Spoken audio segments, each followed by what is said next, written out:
कक्षा 8वीं के सभी विद्यार्थियों के लिए आज इस वीडियो में एक नया अध्याय हम शुरू करेंगे। तो अध्याय 4 हम शुरू कर रहे हैं जिसका नाम है दहन और ज्वाला। तो यह हमारा नया अध्याय है जो कि हम शुरू करेंगे। इसके सभी प्रश्नों को हम कंप्लीट करेंगे।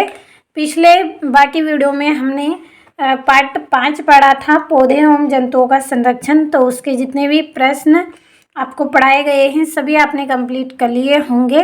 तो आज आप पढ़ेंगे कि दहन क्या है, दहन क्या होता है, इसकी परिभाषा हम पढ़ेंगे। तो दहन का मतलब होता है कि जलना। दहन का क्या मतलब होता है? जलना। जैसे जो मोमबत्ती है उसका जलना, कोयला है उसका जलना, इसी तरह से अनेक प्रकार के जो पदार्थ हैं वो क्या हैं? जलते हैं। उनका जो जलने की जो प्रक्रिया होती है वह क्या कहलाती है? दहन कहलाती है। चलिए परिभाषा हम पढ़ेंगे।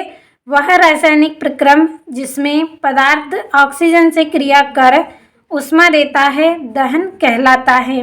उदाहरण के लिए है मोमबत्ती का जलना। तो यह जो जलने की जो प्रक्रिया है क्या है? यह एक रासायनिक प्रक्रिया है।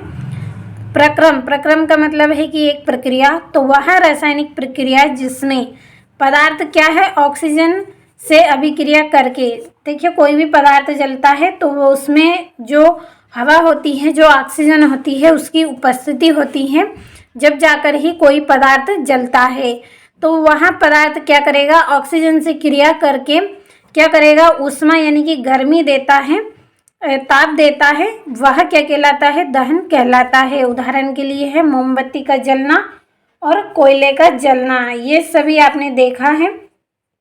जैसे हम लकड़ी जलाते हैं, जो गोबर के उपले होते हैं वो जलाते हैं, तो इस तरह से इन सब का क्या होता है? दहन होता है।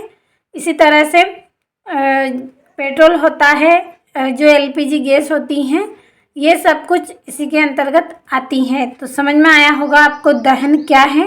तो दहन एक वह रासायनिक प्रक्रिया है जिसमें पदार्थ ऑक्सीजन से क्रिया कर ऊष्मा देता है, दहन कहलाता है। उदाहरण के लिए है मोमबत्ती का जलना और कोयले का जलना। लेकिन मैंने एक ही उदाहरण यहाँ पे लिखा है। तो समझ में आपको अच्छे से आया होगा। स्क्रीनशॉट के माध्यम से नोटबुक में नोट कर लें और अच्छे से आप कंप्लीट करें।